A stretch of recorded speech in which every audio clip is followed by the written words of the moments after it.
बिस्मिल्लाहिर्रहमानिर्रहीम। अस्सलाम वालेकुम साथियों दोस्तों, पीटीवी नेशनल जा प्यारा प्यारा घर भातियों कीअं आहियो तव्हां? ठीकु आहियो, ख़ुशि आहियो, चाक चङा भला आहियो?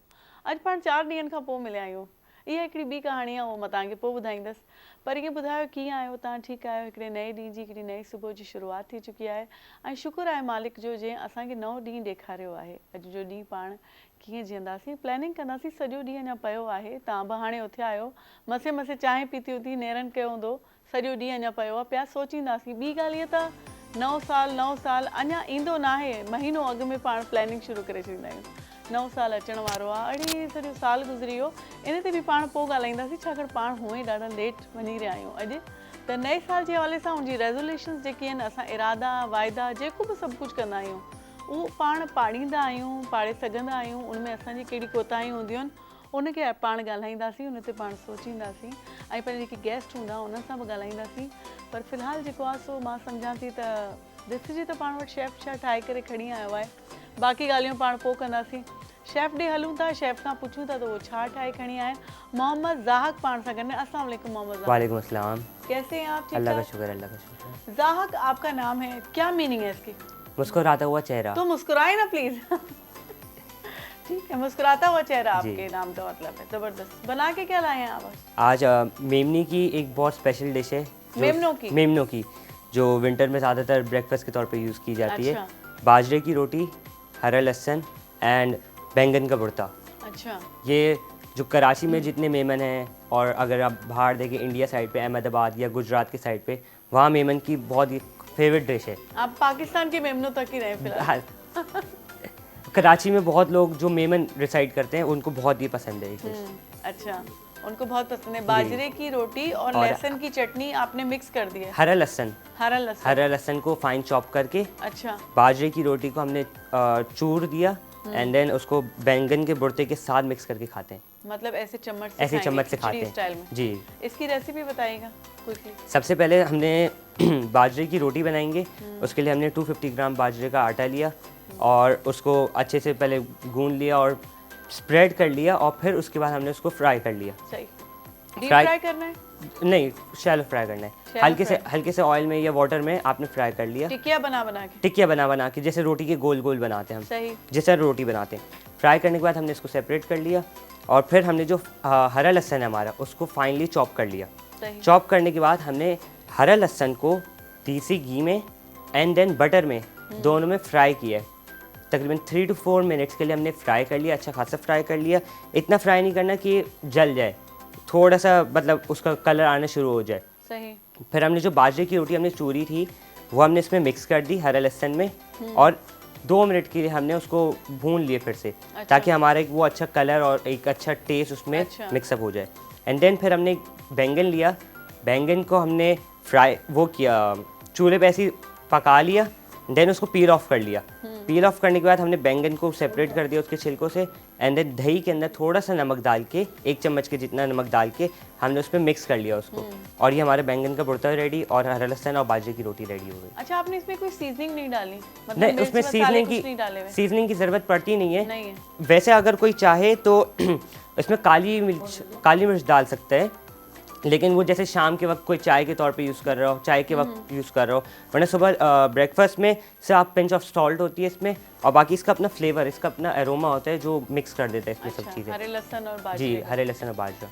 चलें, ठीक है। और ज़रूर नाज़रीन ने देखा होगा, वो ज़रूर ट्राई करेंगे, क्योंकि हम लोग नॉर्मल बाजरे की रोटी बनाते हैं, ऐसे तो कोई नहीं बनाता, तो बना के देखेंगे, यकीनन बहुत मज़े का होगा। जी, thank you so much. Thank you so much आपके आने के लिए। आप कोई बिजनेस करते हैं अपना या ऐसे ही होम शेफ? मैं बिजनेस तो नहीं हूँ, फिलहाल होम शेफ हूँ, और मैं आर्ट्स काउंसिल में कुलिनरी कुक सोसाइटी का प्रेसिडेंट हूँ, यूथ एम्बेसडर प्रोग्राम के अंडर। अच्छा, माशाल्लाह जी।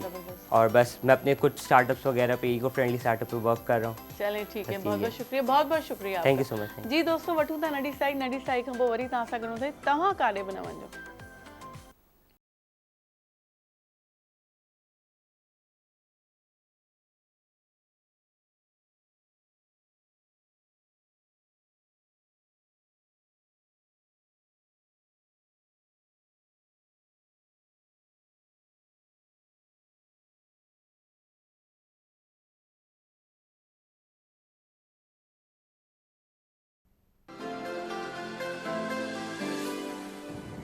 अस्सलाम वालेकुम। प्रोग्राम आहे सबरन बाया सोनी बरस। प्रोग्राम सबरन में होंदियूं उहे शख्सियत जिन अहलियत सां कम सां जाखोड़ सां जगह ठाही आहे असां सभिनी जे दिलनि में। उन जा तजुर्बा उन्हनि जा मुशाहिदा तव्हां ताईं पहुचाईंदासीं। उहो ज़मानो अजीब हुयो, उन में ओड़े पाड़े जा ॿार सभिनी जा ॿार हुया। वसे बिट तुंहिंजी भला रासदा सदा देश परदेश सारा वसन। ॼाणींदासीं उन्हनि खां घणो कुझु पिराईंदासीं।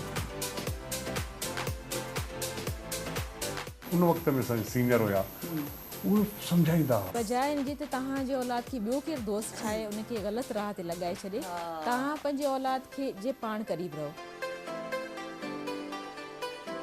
मां जेको सभिनी खां वधीक हिते पीटीवी ते जेको प्ले एंजॉय कयो अदर देन मारवी उहो हुयो आईनो।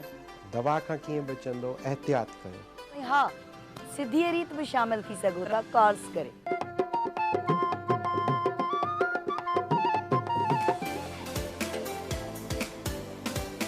याद तुझे अचे सूर सारा उथन। रंधिणे जी राणी मूंखे ॾाढो सुठो लॻो अॼु जो इहो नालो। त पोइ ॾिसण न विसारींदा हर ख़मीस जे ॾियारे ते शाम जो 4 खां 6 वॻे ताईं पाण हूंदासीं गॾु ओनली ऑन पीटीवी नेशनल।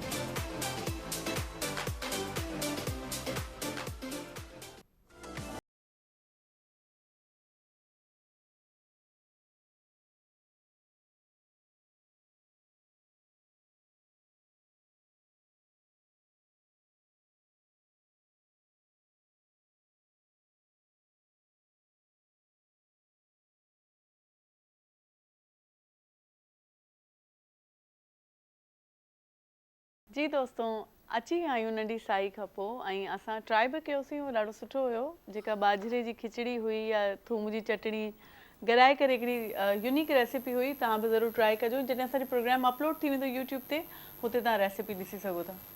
ॿियो पाण सां जेकी गेस्ट आहिनि जिन ब्रेक खां पोइ पाण खे जॉइन कयो आहे उनमें ख़ालिदा ख़ान आहिनि। असां औरतुनि जा आख़िर कहिड़ा हक़ आहिनि उन्हनि ते उन्हनि अहिड़ी पढ़ाई कई आहे, PhD कई आहे, त उन्हनि खां सम्झिजे त असां जंहिं शइ जे लाइ एॾो गोड़ करे रहिया आहियूं उनखे कहिड़े तरीक़े सां कराइतो ठाहे सघिजे थो।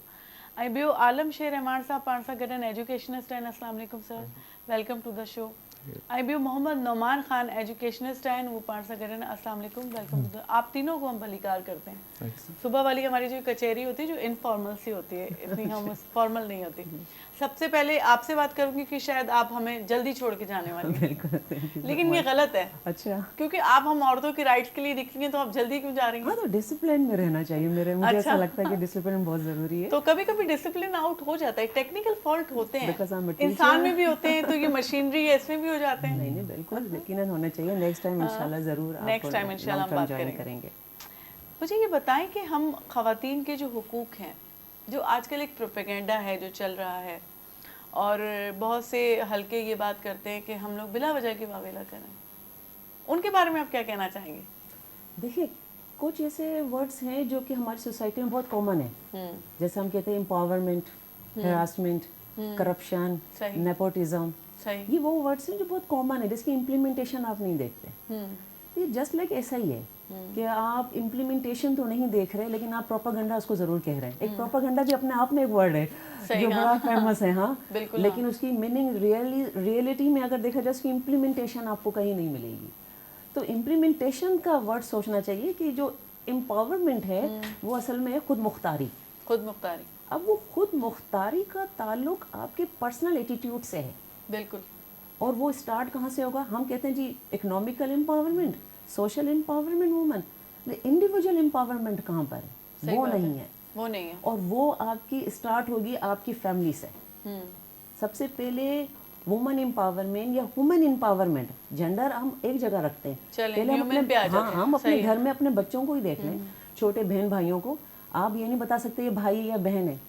सबसे पहले उसकी इंडिविजुअलिटी है कि वो खुद अकेला खुद क्या सोचता है। डिसीजंस रॉन्ग राइट ये अलग मैटर है, वो लेना तो सीखे, उसका एटीट्यूड तो क्रिएट हो, कम से कम वो सोचना तो सीखे। आप उससे उसकी ओपिनियन तो लें। फैक्ट्स एंड फिगर अलग चीज़ है, ओपिनियन अलग है। तो पहले हमारे जब मैं कहती हूँ सबसे पहला आपका फैमिली है, आपके पेरेंट्स है, आपके बहन भाई हैं जो आपको एक्सेप्ट करते हैं यस आपकी इंडिविजुअलिटी कि यस आप कुछ हैं, यू कैन डू इट। ये और वर्ड बड़ा वही ना चाहते हुए आपको एक्सप्लॉइट भी कर देते हैं। बिल्कुल एग्जैक्टली वही है जो कहते हैं नहीं आप नहीं कर सकती, आप कर सकते हो। अच्छा शाम को बेटा आ रहा है, नहीं इसको खाना दो, अच्छा बेटी आ रही है, नहीं तुम पहले काम करो फिर करो। चिकन पकी हुई तो लेग पीस भाई को दे दो हाँ ना, क्योंकि आपने नहीं खाना। क्योंकि अच्छा आप अकेली नहीं जा सकती, ड्राइव कर सकती हैं, भाई जाएगा साथ। सही। अरे आप उसका एटीट्यूड क्रिएट करें।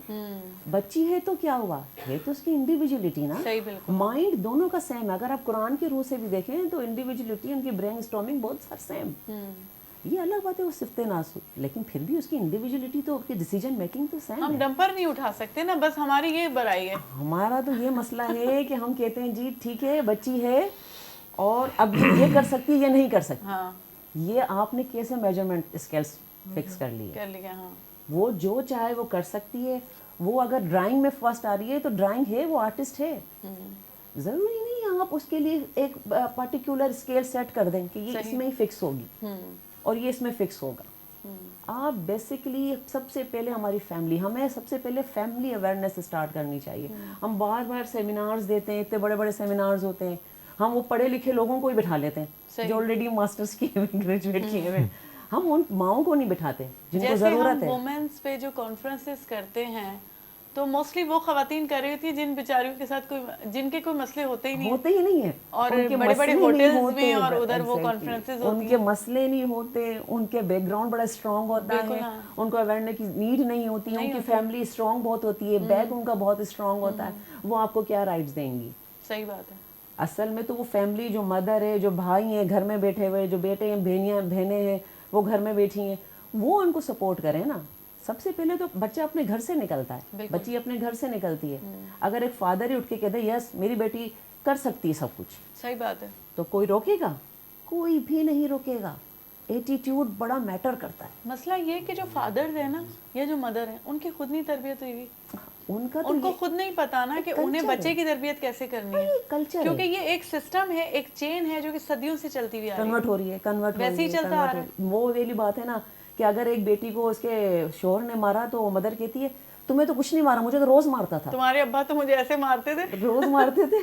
अरे मारते थे तो अभी जो एक हफ्ते में एक बार मारा तो क्यों मारा? सही बात है। हाँ। मैं ये सवाल करती हूँ, मैंने अपनी फीमेल से कहा कि आप अपनी बेटी को ऐसे क्यों बोल रही हैं कि भाई इनके फादर तो बड़े सख्त है, तो अभी इसको तो कुछ भी नहीं है इसका शोर। अरे भाई कुछ भी नहीं है, अभी क्यों किया? आप उसको बढ़ावा दे रही हैं। आप उसको बढ़ावा दे, वो आप शुक्र करो तुम्हारा बाप तो इससे ज्यादा सख्त था।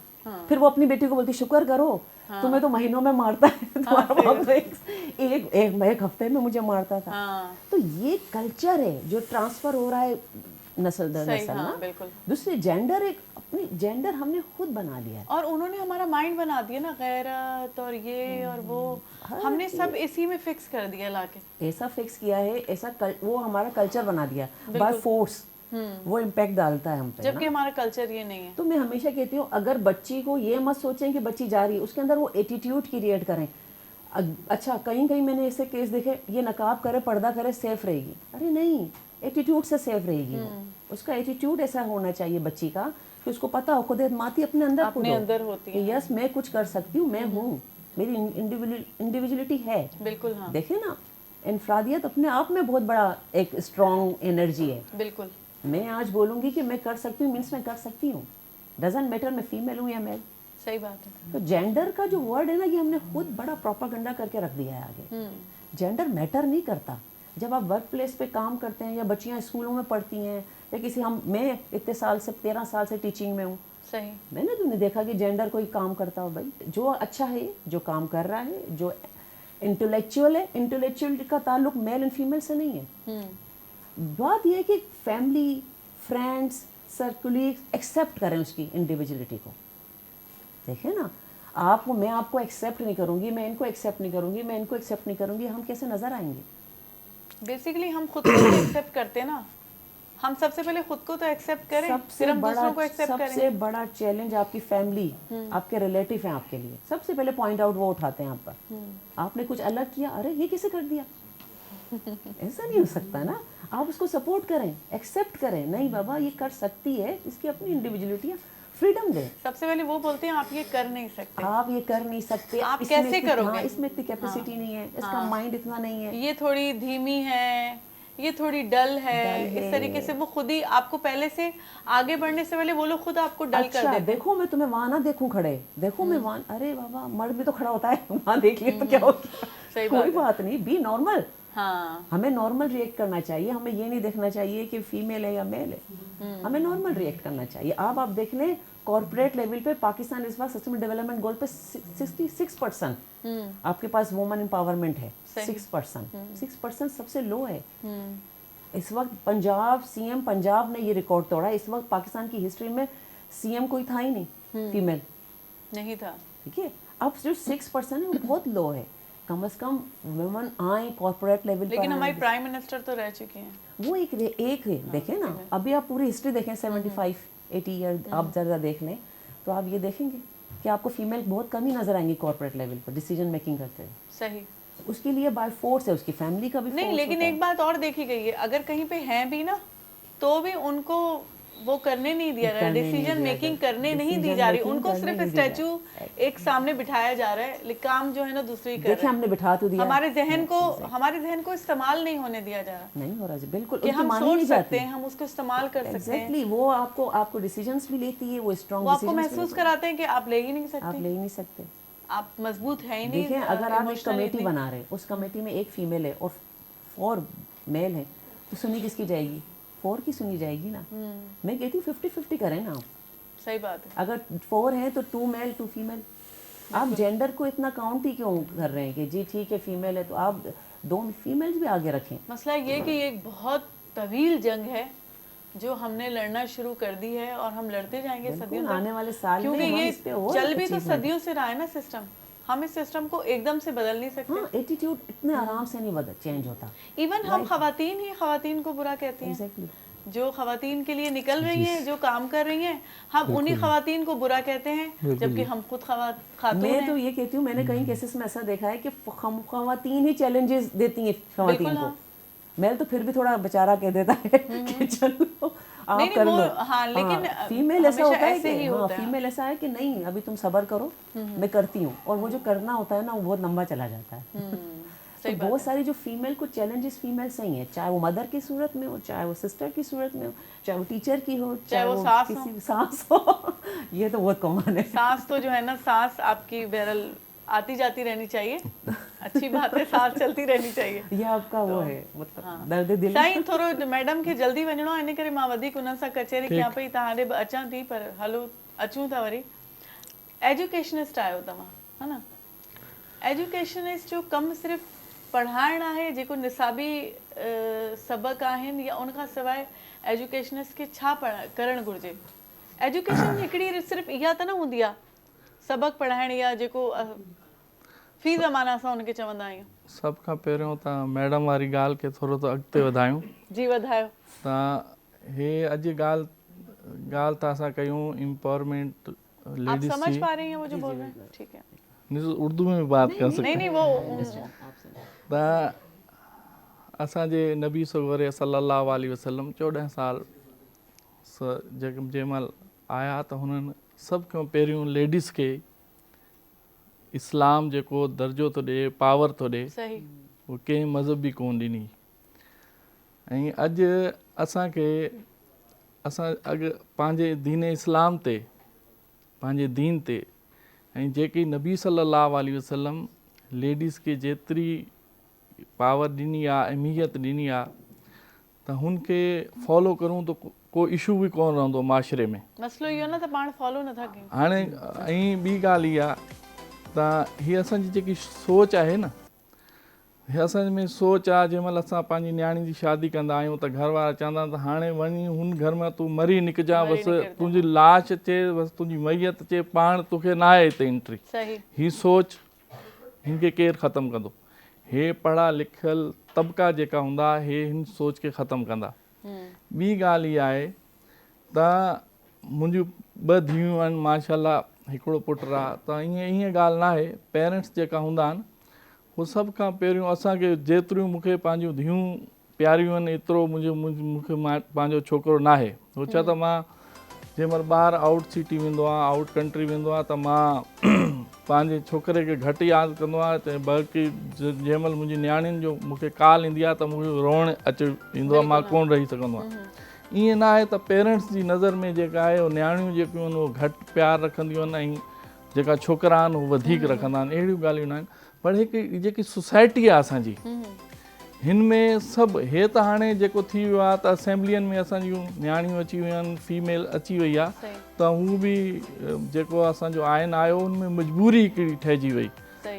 तव्हां वॾे घरनि जा जेका वॾा पढ़ियल लिखियल माण्हू आहिनि न, रूलिंग जेको तबिको हूंदो आहे पढ़ियल लिखियल हूंदा आहिनि न, त हुननि पंहिंजी फीमेल खे असेंबलियुनि में आंदो। हाणे ग़रीब जी नियाणी त वञी कोन थी सघी, हो त हाणे हुननि लाइ त हायर सेकेंडरी ऐं जेका कॉलेज यूनिवर्सिटी हिते ताईं एजुकेशन बि पंहिंजी मुकमल करण में ॾाढी ॾुखियाई आहे, त बाक़ी असेंबलियुनि तां त क़िस्मत जी ॻाल्हि आहे न। त हे जेको रूलिंग तबिको आहे, पढ़ियल लिखियल तबिको आहे, उन्हनि हिन सोच खे, जेकी सोच आहे फीमेल जे बारे में असांजी, हुनखे ख़तमु करिणो आहे। ईअं न आहे, तव्हां जीअं ॻाल्हि कई आहे, ये पाकिस्तान में इस्लामी जमहूरिया पाकिस्तान में शुक्र अल्हम्दुलिल्लाह प्राइम मिनिस्टर असां बस मिसाल मौजूदु आहे। ते शहीद मोहतरमा बेनज़ीर भुट्टो साहिबा जेकी आहिनि, हिन इस्लामी मुल्क में फर्स्ट प्राइम मिनिस्टर थी गुज़रियो आहिनि। ऐं असां वटि हिन महिल बि मिसाल आहे, CM पंजाब बि असां वटि लेडीस आहिनि। ईअं बि वॾा वॾा जेका बि डिपार्टमेंट्स आहिनि, हाणे असांजो एजुकेशन जो प्राइवेट इंस्टीट्यूशन जेको आहे, हुनजी director general madam Rafia Javed, उहो बि लेडीस आहे।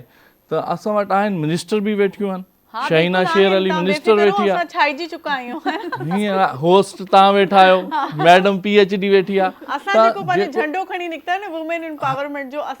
असल में हिन में वुमेन एम्पावरमेंट में को मेल खे बि को एतिराज़ न आहे, पर हाणे हे जेको नारो हे अची वियो आहे न, हे मर्ज़ी असांजी मर्ज़ी, हो मर्ज़ी, हे स्लोगन्स जेका आहिनि, हे असांजे माशरे में हे न आहिनि। बाक़ी जी जी हिकिड़ो मिनट थोरो जी मैडम खे जल्दी वञणो आहे, मां चयो उन्हनि खां मैसेज वठां, पोइ पाण वरी कंटिन्यू कंदासीं।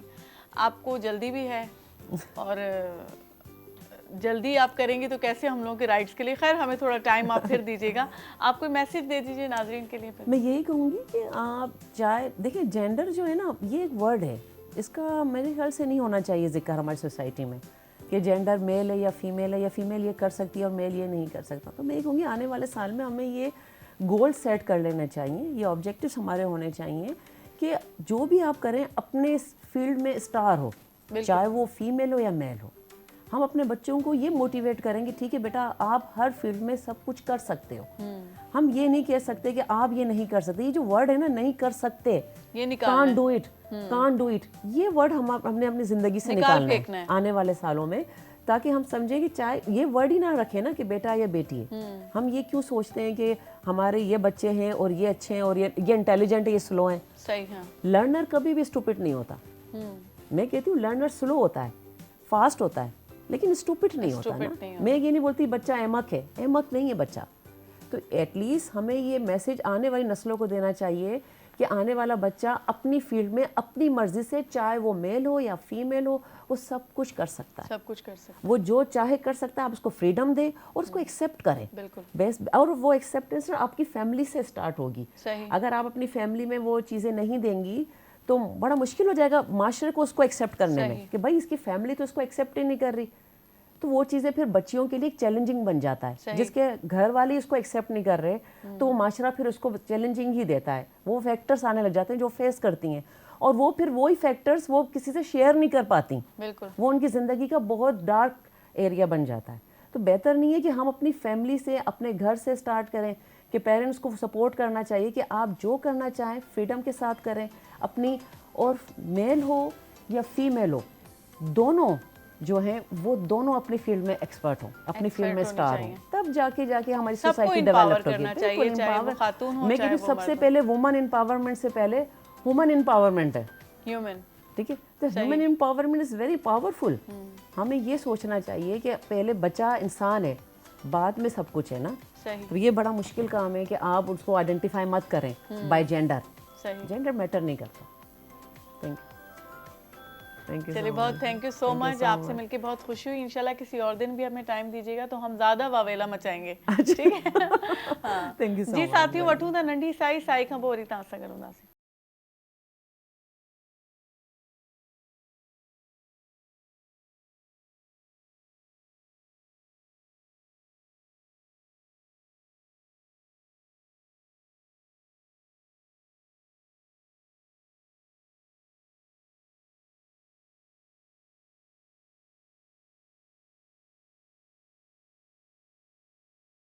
ब्रेक खां पोइ वरी तव्हां सां गॾु आहियूं। ब्रेक खां पोइ हिकिड़े ॿिए महिमान पाण खे जॉइन कयो आहे। उन्हनि जो तारुफ़ छा करायांव, कंहिं तारुफ़ जा मोहताज न आहिनि, बल्कि मां सम्झां थी मां कंहिं क़ाबिल न आहियां हुननि जो तारुफ़ कराइण जे लाइ, पर ज़ाहिर मूंखे कराइणो आहे छाकाणि मां होस्ट आहियां त मां ई तारुफ़ कराईंदमि। उहे राइटर बि आहिनि, एक्टिंग बि उन्हनि कई आहे, सम्झो PTV उन्हनि जो घरु आहे। उन्हनि पंहिंजे कैरियर जी शुरूआति बि हितां कई हुई। उन्हनि इलाही ड्रामनि में कमु कयो, इलाही ड्रामा उन्हनि लिखिया बि ऐं हाणे बि कमु ॾाढो सुठो करे रहिया आहिनि। ऐं वधीक उन्हनि खां ॻाल्हाईंदासीं त उन्हनि जी इहा जर्नी कीअं रही, कीअं गुज़रियो हुयो सॼो जेको पंधु उहो करे आहिनि हिननि सालनि जो। त साईं असलम भुट्टो साहब पाण सां गॾु। अस्सलाम वालेकुम साईं। वालेकुम अस्सलाम। Welcome to the show. तव्हां असांखे जॉइन कयो ऐं 2-3 ॾींहं अॻे जॉइन करिणो हुयो पर न थी सघी पंहिंजी मुलाक़ात। कीअं आहियो तव्हां? ठीकु आहियो? तबियत ठीकु आहे? अल्लाह पाक जो करम आहे, मां बिल्कुलु ठीकु आहियां। ऐं जेको असांजो PTV जो सफ़र आयो अञा ताईं जारी सारी आहे। बिल्कुलु हा। ऐं बेशुमार कमु कयो अथई, तक़रीबन हर प्रोड्यूसर सां गॾु कमु कयोसीं। ऐं हाणे इतफ़ाक़ इहो आहे जो असां ज़िंदा आहियूं पर उहे प्रोड्यूसर्स जिन वटि असां कमु कयोसीं उहे वीचारा अलाह खे प्यारा थी विया। ऐं हींअर सवाइ साईं अमजद शाह जे ऐं सिकंदर जे बाक़ी को बि अहिड़ो पुराणो माण्हू न आहे। अलाह साईं ख़ैर करे, तव्हां ईअं चई रहिया आहियो।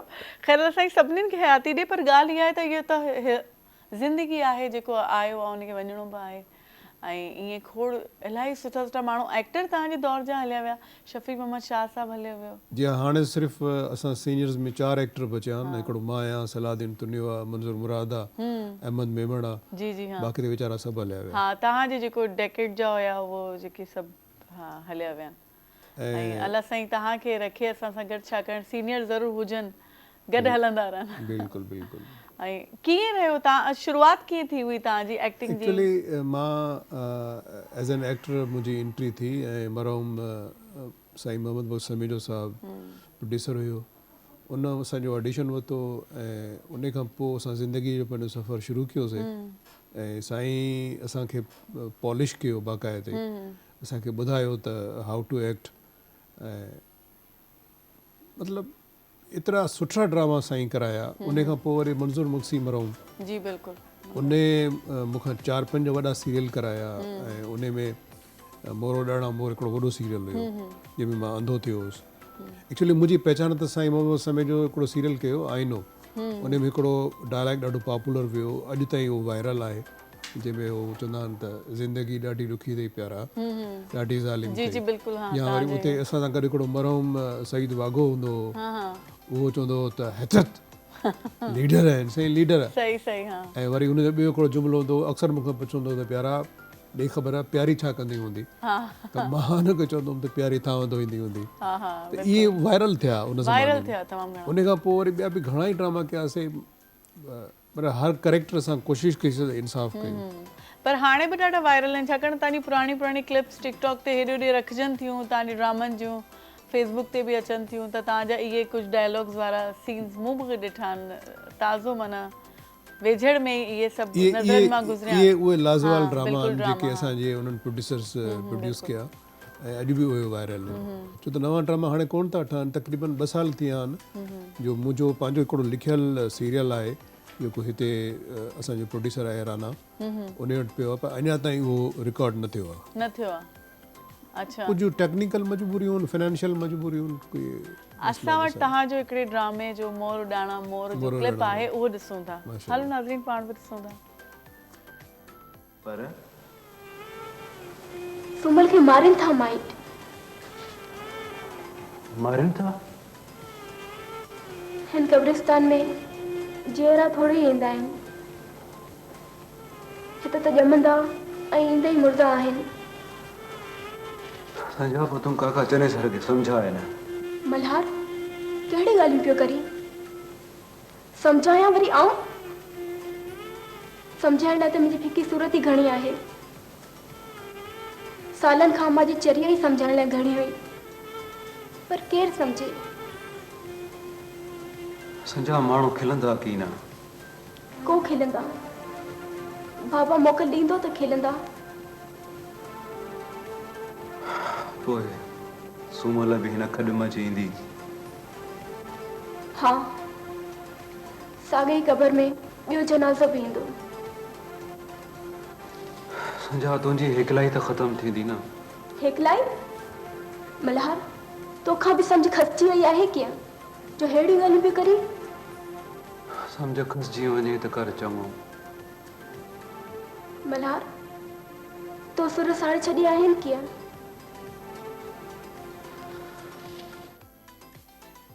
जी दोस्तों इलाही ज़बरदस्त ऐं ॾिसंदा आहियूं जॾहिं पुराणा ड्रामा माना जवानी जेका हुई जवानी वॾी शइ आहे बहरहाल जेको आहे सो कीअं लॻंदो आहे तव्हांखे ॾिसी करे पुराणी इहे पुराणी यादूं ॾिसंदो त मां आहियां ऐं उन्हनि मां वरी सिखण जी कोशिशि बि कंदो आहियां त सोचींदो आहियां त यार हिते हिते मूंखे कुझु अञा बहितर करणु खपंदो हुयो। सो हाणे त अॼुकल्ह वॾे वॾे गैप सां था ड्रामा ठहनि त असांखे उहो करण जो मौक़ो एतिरो नथो मिले लेकिन ॿिया जेके प्राइवेट चैनल्स हुइनि सिंधी उन्हनि ते असां पंहिंजी उहा दिलि जी बाहि मारीसीं ऐं हाणे वरी उहे बि ड्रामा जेके आहिनि से उहे उन स्टैंडर्ड जा नथा ठाहिनि। सो हाणे उहो ऑलमोस्ट ॿारहाड़िया ड्रामा ऐं उहे उन्हनि जो को सब्जेक्ट इन जे करे रुगो जहिड़ा सिर्फ़ इहा शिकिल त न आहे न पंहिंजी इहो सिर्फ़ कल्चर त न आहे। जी जी बिल्कुलु सही था चओ। हिते पाण ॻाल्हाईंदासीं जेको आहे सो नौमान साहब पाण सां गॾु आहिनि ऐं बिजनेस कंसल्टेंट हैं आप। ठीक है हमारा टॉपिक आज के सारे टॉपिक मिल गए हैं एक्चुअली सारे वुमेन एम्पावरमेंट भी मिल गया है और एक्टिंग और ये सब भी मिल चुका है।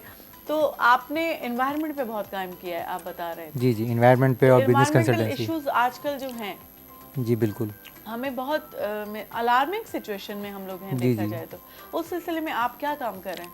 हम लोग पिछले 7 ईयर्स से एक climate change and green finance conference and awards करते हैं।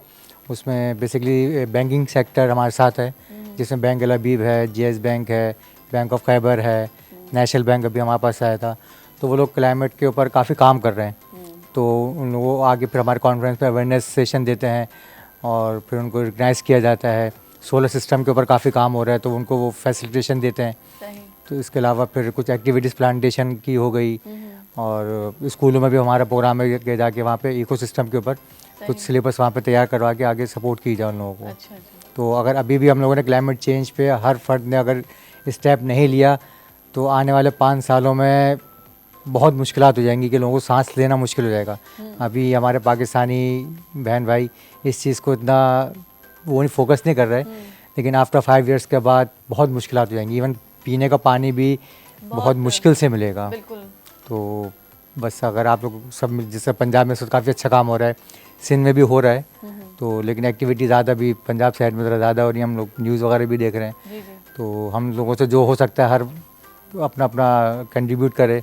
कम से कम हर इंडिविजुअल अगर खुद पे जिम्मेदारी ले ना तो ये मसला हल होगा। हम समझते हैं कि जैसे आप काम कर रहे हैं या कोई भी इदारा कर रहे हैं हमने उनके जिम्मे डाल दिया तो हम तो अपने घर के बाहर एक पौधा भी नहीं लगा रहे, एक दरख्त भी नहीं लगा रहे। अच्छा सिर्फ पौधा लगाना ही काम नहीं है, पौधा लगाने के बाद उसको सर्वाइवल तक लेके जाना है। फिर आप अपने शहर को साफ रखें। अब सारी चीज़ें सिर्फ गवर्नमेंट के ऊपर नहीं आप लोग करें।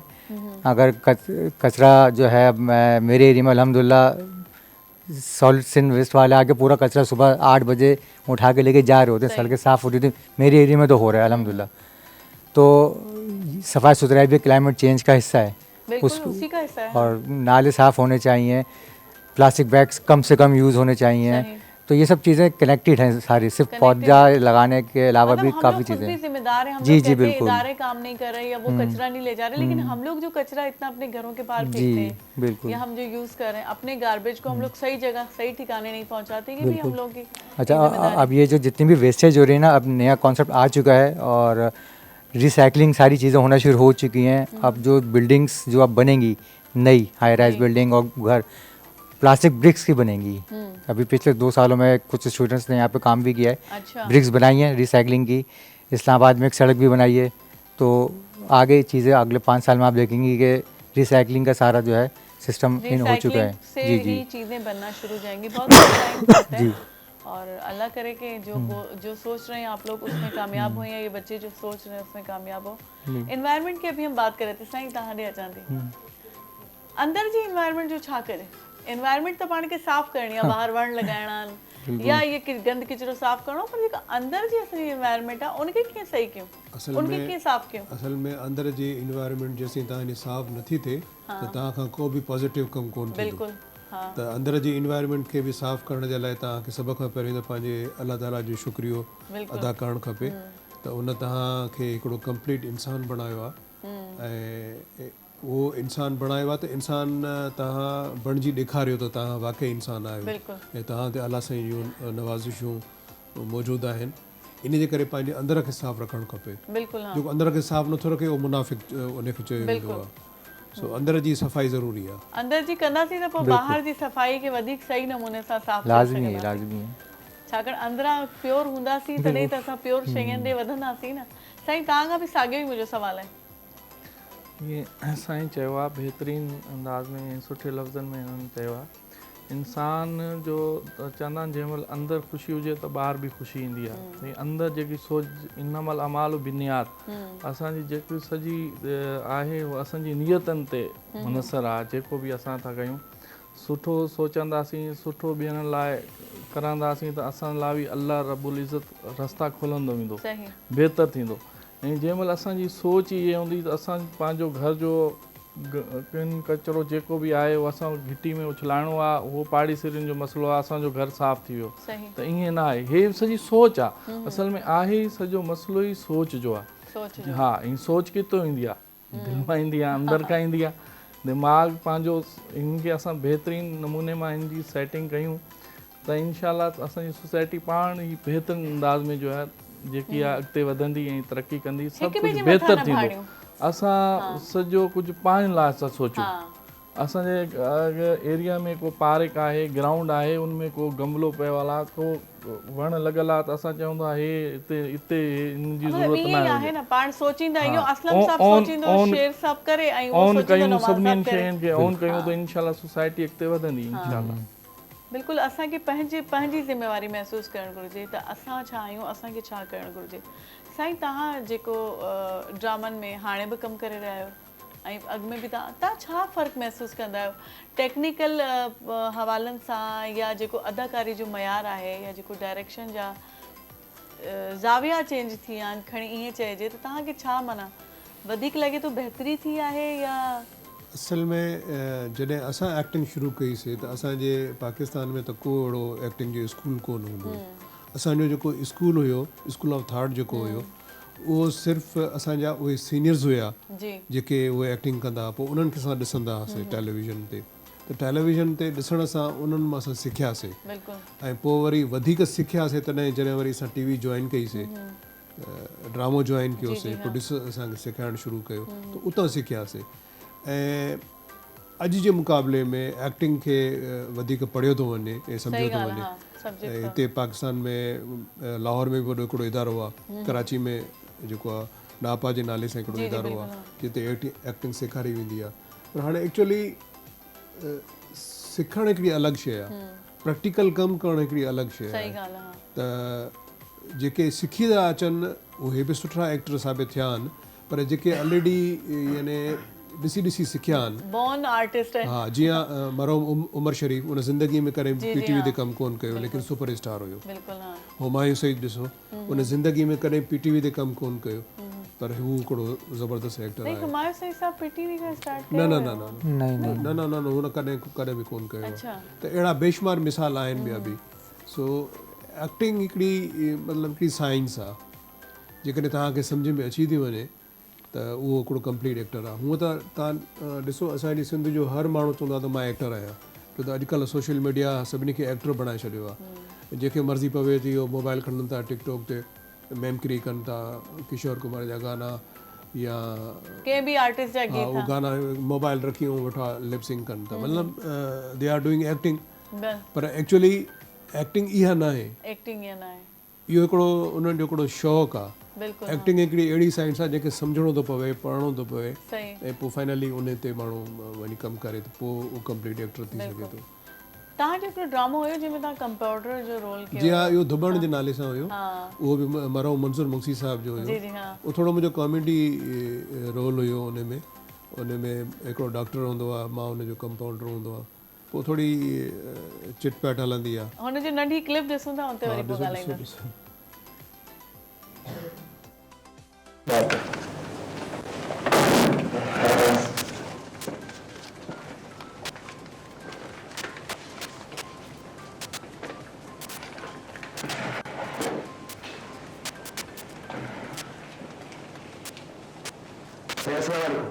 वालेकुम सलाम। तू तो शायद डॉक्टर असलम जो कंपाउंडर आई। जी हाँ जी हाँ। क्या है सही गाड़ी आए थे मार कर से बेरोजगार आए थे एंड सोचे मतलब कहा कि कंपाउंडर की तो जरूरत होगी से डॉक्टर असलम वक्त नहीं चाह डॉक्टर असलम जी सही खिलाए देखता और चला हम खत्म जी हुई थी। वो तो शायद MBBS डॉक्टर को कोन है पोइ हुन जी क्लिनिक कीअं पई हले अलाए छा छा पियो हले से भई छॾियो हे ॻाल्हियुनि खे उहो त खणी छा थींदो हुजे पर माण्हुनि जी सिहत सां त न खेॾिजे। बहितर आहे त असलम ॿियो को धंधो वञी करे। सही ठीकु आहे सही मां कीअं चवां सही पर मां त पंहिंजे कम लाइ आयो आहियां न थी तव्हां वटि। हा तूं कंपाउंडरी पढ़ियल आहीं? हाँ सी हाँ न सी न मां कंपाउंडरी जो बाक़ाइदा कोर्स कोन कयो आहे पर साईं मूंखे 1 2 3 4 5 साईं मूंखे 5 सालनि जो तजुर्बो अथव। ख़ैर फ़िलहाल त मूंखे कंपाउंडर जी ज़रूरत न आहे जॾहिं ज़रूरत पई पोइ ॾिसंदासीं। ज़बरदस्त। असल में एक्टिंग जे लाइ मां तव्हांखे हिकिड़ी ॻाल्हि ॿुधायां त एक्टिंग अहिड़ी शइ आहे जेका तव्हां कयो त तव्हांजे चहिरे मां नज़र अचे तव्हांजी अखियुनि मां नज़र अचे। हिकिड़ो मां तव्हांखे डायलॉग ॿुधायां थो तव्हांखे मुंहिंजी अखियुनि में मुंहिंजे जेस्चर्स में उहा शइ नज़र ईंदी त उहो ई कंप्लीट एक्टर हूंदो आहे जेको उन शइ खे पंहिंजे चहिरे ते बि आणे।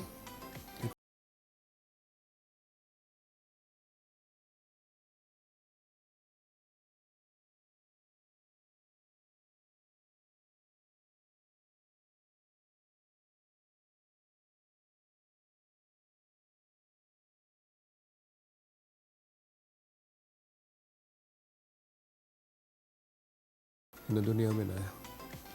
वाह वाह।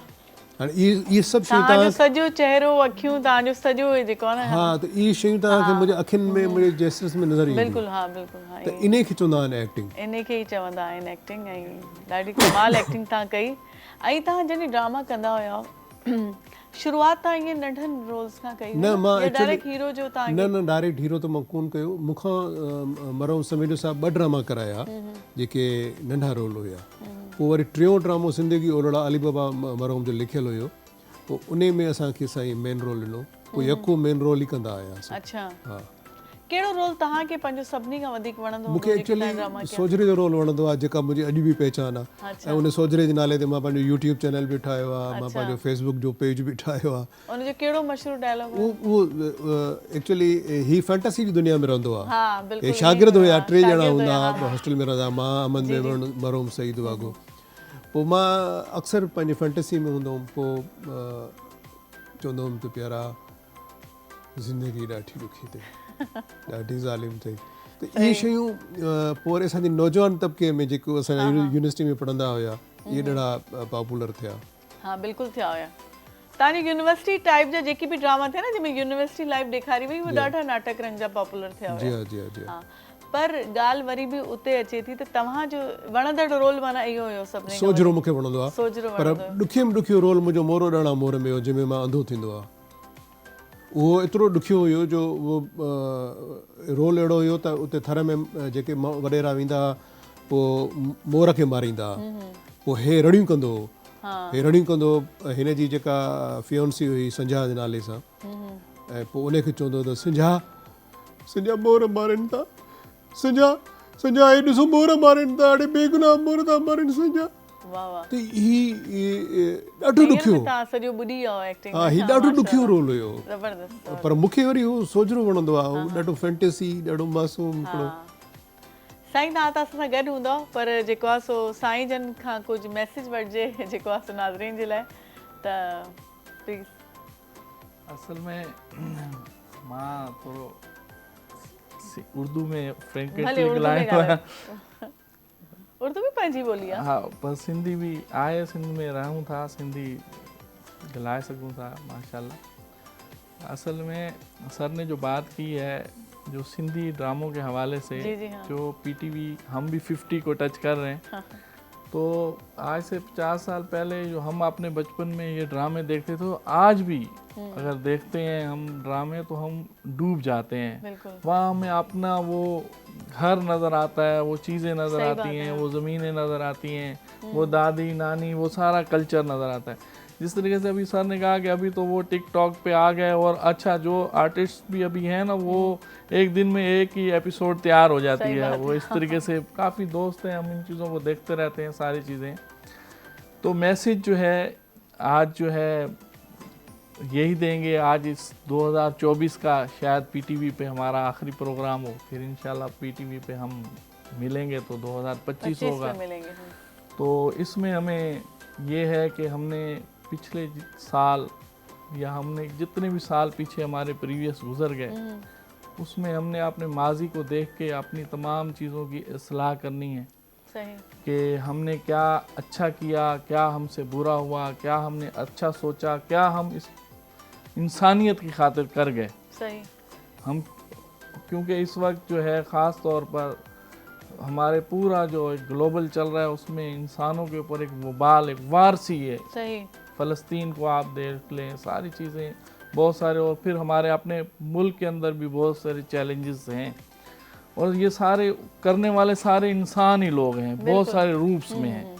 कुछ लोग अब्दुल सत्तार एदी रमज़ान छिपा की सूरत में हैं, और कुछ उन सूरतों में हैं। तो हम एज ए बतौर एक उस्ताद के, टीचर के, हम यही मैसेज देंगे अपने स्टूडेंट्स को, अपने पाकिस्तान की कौम को, नेशन को, कि बहुत सारे साल हमने गुजार दिए सोचने में, करने में। सही बात है। और बहुत सारे ऐसे अचीवमेंट जो थे, गोल जो थे, वो हम हासिल करने से रह गए। सही। आए 2025 में जो है एक ऐसी सोच के साथ कदम रखते हैं कि हमारा मुल्क भी जो है उसका जो ये सबसे लाली परचम जो है ये पूरी दुनिया के अंदर जब लहराए, तो तरक्की पजीर मुल्कों के अंदर इसका शुमार ना हो, तरक्की याफ्ता मुल्कों के अंदर इसका जो है शुमार हो। और मुल्क में जब ये ग्रीन पासपोर्ट पे जब हम सफ़र करें, तो हम भी जो है सर उठा के दुनिया के अंदर सफ़र करें, और दूसरों को बाफ़ख्र नाज हम ये बोल सकें कि हम पाकिस्तान हैं। आप भी कोई शॉर्ट मैसेज दीजिएगा ना? बस शॉर्ट मैसेज ये है कि सबसे पहले अपनी सेहत पे तवज्जो दें जी, जो बहुत ज़रूरी है।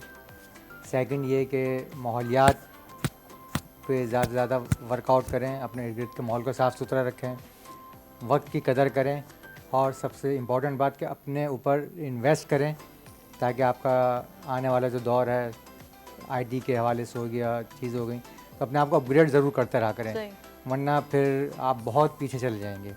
और एक आखिरी बात करूँगा वुमेन एम्पावरमेंट के हवाले से, कि इस चीज़ को ख़वातीन पॉजिटिव लेके चलें तो ज़्यादा अच्छा है, क्योंकि मैं पिछले 7-8 साल से इसमें थोड़ा वर्कआउट कर रहा हूँ, देख भी रहा हूँ, कुछ ख़वातीन अपने घर ही बर्बाद कर दिए इस चक्कर में, और कुछ लोग बन भी गई हैं। सही। और आने वाले विद इन नेक्स्ट 5 years में हर जगह वुमेन एम्पावरमेंट ही होगा। सब SCCP का रूल आ चुका है। जी जी बिल्कुल, कि हर कंपनी में अगर 100 लोग हैं तो 50 ख़वातीन होंगी, 50 जेंट्स होंगे। सही बात है। तो औरतों को, ख़वातीन को फिक्र करने की ज़रूरत नहीं है, आगे उन्हीं का दौर है, जेंट्स घर पे होंगे। नहीं, अब हमारी फिक्र की वैसे भी जरूरत नहीं, आप लोगों को फिक्र करनी चाहिए। तो हम लोग घर पे होंगे और ख़वातीन जो है। थैंक यू सो मच, आप दोनों का बहुत बहुत शुक्रिया जी। साथियों नंढी साई वठूं था, साई खां पोइ वरी तव्हां सां गॾायूं।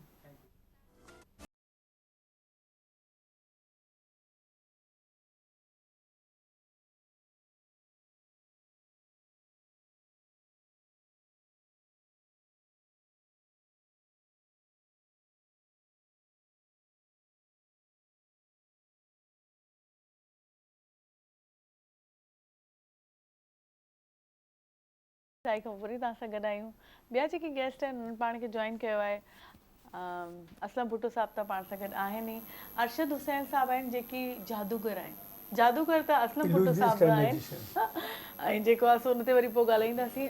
जी क्या बोला पे? Illusionist and magician. अच्छा, ऐं ॿियो असद फारूकी पाण सां गॾु आहिनि जेकी थोरो घणो गिटार ते पाण खे जेको आहे सो अॼु जे प्रोग्राम खे थोरो तड़को लॻाईंदा को गीत वग़ैरह ॿुधाईंदा। अस्सलाम वालेकुम असद। वालेकुम वेलकम अस्सलाम। To the show. चलिए हम अब बात करते हैं क्योंकि बात करना बहुत ज़रूरी है। कभी कभी हमें भूल भी जाता है कि हमें क्या बात करनी है। तो आप हैं जादूगर, आपको पता है ये भी जादूगर है? अरे माशाल्लाह। हाँ, आप ऐसे हाथों की सफाई से जादू दिखाते हैं और वो लफ्जों के जादूगर हैं। अच्छा माशाल्लाह। हाँ, एक्सप्रेशंस के जादूगर हैं। लफ्जों के जादूगर। तो अभी आपका हम सिर्फ इंटरव्यू लेंगे, हम जादू देख नहीं सकते सही है, क्योंकि हमारे पास टाइम कम रह गया है। राइट। तो इंशाल्लाह नेक्स्ट किसी प्रोग्राम में आप हमें वो सही वाली जादूगरी दिखाइएगा। कैसे आप जादूगर कैसे बन गए? कोई फिल्म वगैरह देखी थी आपने? नहीं, कोई फिल्म नहीं देखी थी, बस एक इत्तेफाक ऐसा हो गया ज़िंदगी का कि चलते फिरते कहते ना कि चलते फिरते जादूगर बन गए। वो एक जगह पे कोई साहब ज़मीन पे बैठे हुए कुछ दिखा रहे थे, तो वहाँ कुछ लोग खड़े हुए थे, मैं भी आके खड़ा हो गया। तो दिखा हुआ उसने मतलब लाइव उसने दिखाया कि वो हाथ में से रुमाल उसके गायब हो गया और वो कागज़ जो था वो 1000 के नोट में कन्वर्ट हो गया। टोपी में से कबूतर निकल नहीं, खैर कबूतर वाला खैर तो वहाँ पर नहीं था, लेकिन वो जो कुछ उसने वहाँ पर दिखाया वो मेरे लिए बहुत था। सही। बड़ा हैरानकुन मामला था कि वो मतलब एक लाइव एक रुमाल कपड़े का आपकी मुट्ठी में है और वो गायब हो जाए, वो कागज़ का टुकड़ा लिया उसने जलाया और 1000 का नोट बन गया। बड़ी तजस्सुस हुआ बहुत ज़्यादा। तो मुझे अच्छी तरीके से याद है कि ये तकरीबन आज से 35 साल पुरानी बात है, 35-40 साल हो गए होंगे इस बात। तो जब मजमा छटा तो मैंने उससे पूछा, मैंने कहा भाई ये क्या मामला है कि आप सिखाएंगे? तो कहने कहाँ सिखाएंगे, कितने पैसे लेंगे? उन्होंने कहा 7000 रुपये। उस ज़माने में 7000 रुपये बहुत अहमियत रखते थे। सही। आई डोंट नो, मैं हमेशा। और आपकी उस वक्त उम्र क्या थी? आप अंदाज़ा लगा लीजिए कि तकरीबन क्या होगी 35 साल पहले, 15-16 साल का होगा। अंदाज़ा लगा सकते हैं आप, बता 16-17 साल का होगा, 20 साल का होगा, 20 ईयर्स का होगा। तो मैंने उनसे कहा कि आप मुझे सिखाएं, तो उन्होंने 7000 रुपये मांगे। आई डोंट नो, मैं हमेशा 3-3.5 हज़ार मेरे पास पड़े थे। मैंने कहा भाई यही है मेरे पास। बड़े नखरे दिखाए उन्होंने, लेकिन वो राज़ी हो गए और उन्होंने 2-4 ऐसी छोटी मोटी चीज़ें उठा के मेरे हाथ में पकड़ा दी कि आप यूँ करेंगे तो यूँ होगा, यूँ करेंगे तो यूँ होगा। लेकिन ये हकीकत है, मैं नहीं जानता कि वो कौन थे और अब कहाँ हैं। हालांकि पूरे पाकिस्तान के मैजिशियंस को मैं जानता हूँ और माशाल्लाह मेरा पहला प्रोग्राम नहीं है, मेरा 73 शो है ये। तो टीवी पे मैं 73 प्रोग्राम कर चुका हूँ और 19वां मॉर्निंग शो है। 19वां मॉर्निंग शो, माशाल्लाह। तो और पाकिस्तान में था वही समझ लें कि तकरीबन दूसरा नंबर है मेरा मैजिशियंस में। सही बात है जी। और एयरवाइज से मैंने माशाल्लाह कैश प्राइज भी लिया है, बहुत अवार्डेड भी हूँ। और भी मतलब प्राइवेट चैनल्स पे आपने बहुत ज़्यादा, बहुत प्राइजेस वगैरह भी विन किए। ज़बरदस्त। अभी हम अगर आपको जादू दिखाने को कहते तो क्या आप ये फूल गायब कर देते? फूल तो छोटी सी चीज़ है। अच्छा, आप हमें गायब कर देते? चलें फिर तो किसी दिन आपसे पूरा जादू पे शो किया जाएगा और इंशाल्लाह आप प्रोग्राम रखें, इंशाल्लाह आपको दिखाएंगे। जी बिल्कुल, आप जादू दिखाएगा। असद भी हमारे साथ हैं और जी कुछ हमें। वैसे असद आप क्या करते हैं, क्या पढ़ते हैं? मैं वैसे बहरिया यूनिवर्सिटी में हूँ, बैचलर्स कर रहा हूँ अपनी बिजनेस में। अच्छा, बट मेनली मैं फोकस करता हूँ अपने म्यूज़िक पे ही। डिग्री तो लेनी होती है। डिग्री तो लेनी होती है, लेकिन असल पैशन आपका? असल पैशन मेरा म्यूज़िक है। ये मेरे घर वाले भी बहुत सपोर्ट करते हैं, मेरी वालदा भी हैं, हालांकि वो डॉक्टर हैं आगा खान में, लेकिन बचपन से जिन्होंने मुझे कभी, यूजुअली होता है जो मेडिकल में पेरेंट्स होते हैं वो कहते हैं आप भी डॉक्टर बनो, ये वो। उनका भी था एक हद तक, लेकिन फिर उन्होंने देखा कि मैं सही हूँ, अच्छा कर रहा हूँ, लाइक मैं कर सकता हूँ, पोटेंशियल उनको भी कुछ दिख रहा था, तो उन्होंने कहा कि करो फिर परस्यू। तो इस तरह जी। तो म्यूजिक वैसे फैमिली में कोई और नहीं गाता? नहीं, फैमिली में मतलब 1-2 होंगे इस तरह मेरे, मतलब आ जाते हैं ना, एक स्ट्रेंज्ड पैदा हो जाता है उस तरह। तो मैं तवाक से मतलब अपनी फैमिली में एक हूँ, पूरे घर में हम तकरीबन like 8 people in our house, और मैं एक हूँ जो म्यूज़िक करता है, शौक है मुझे। क्या सुनाएंगे आप अभी हमें? मैं अपना एक ओरिजिनल गाना सुनाना चाह रहा हूँ, नादान। मैंने लिखा था तो मैंने कहा कि शो पे एक आके मैं डेब्यू करूँ, अभी कुछ 2 हफ्तों में इंशाल्लाह रिलीज़ होगा। जी जी बिल्कुल जी। साईं ना गाई ना आयो जो ताईं वो शुरू थे। बस असां जॾहिं पंहिंजे सेट ते हूंदा आहियूं, पोइ जॾहिं ब्रेक थींदो आहे त पोइ वेठा थोरा गुनगुनाईंदा आहियूं। अच्छा, तव्हां खां बि कुझु ॿुधंदासीं, अॻु में हुन खां त ॿुधूं। मैं सुनाऊं? अच्छा।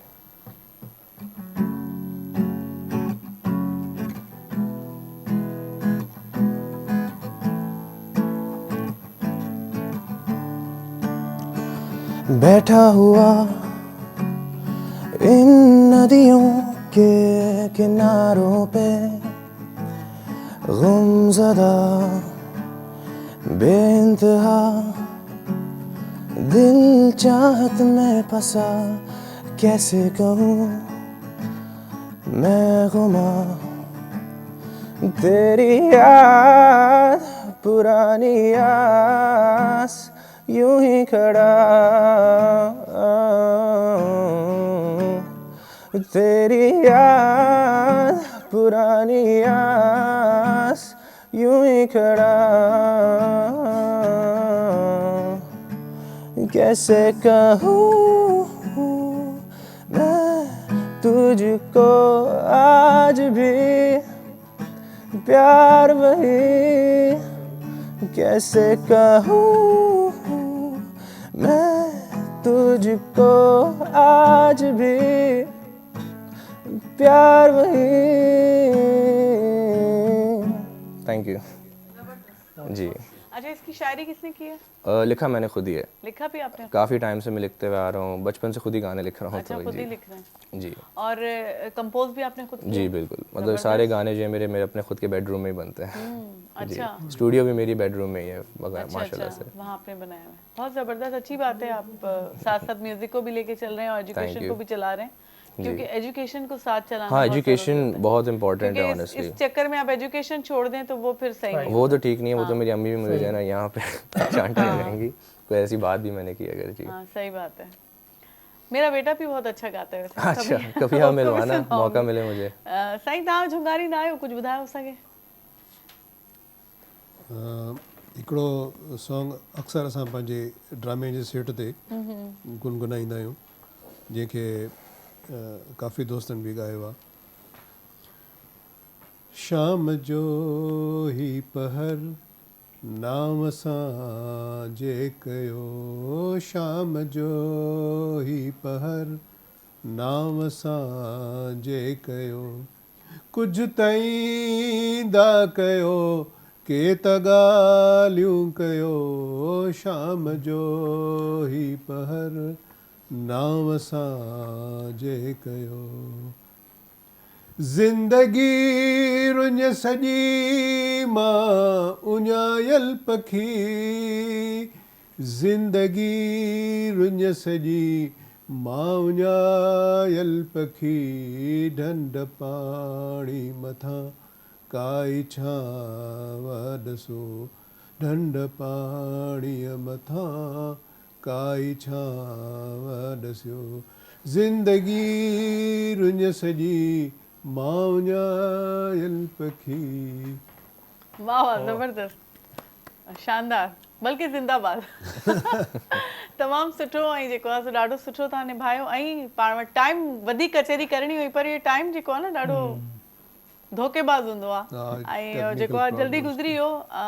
आप लोगों का भी बहुत बहुत शुक्रिया। हम किसी और में आपसे आपके और भी जो है ना वो सुनेंगे, जो भी आपने कंपोज किए हैं, जो आप बचपन से लिखते हुए आ रहे हैं। शुक्रिया आपका बहुत बहुत साईं, तव्हां जी वरी वरी महिरबानी। ऐं तव्हां आयो, तव्हां टाइम ॾिनो असांखे।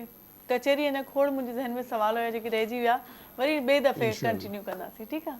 थैंक यू सो मच जी। साथियों हलूं था हाणे पाण, मां बि वधीक नथी ॻाल्हाए सघां, पाण वटि टाइम ई एॾो न आहे बचियो। सुभाणे वरी पाण गॾु हूंदासीं, आख़िरी ॾींहुं आहे सुभाणे, उन खां पोइ पाण नेक्स्ट ईयर मिलंदासीं। सुभाणे जी ॻाल्हियूं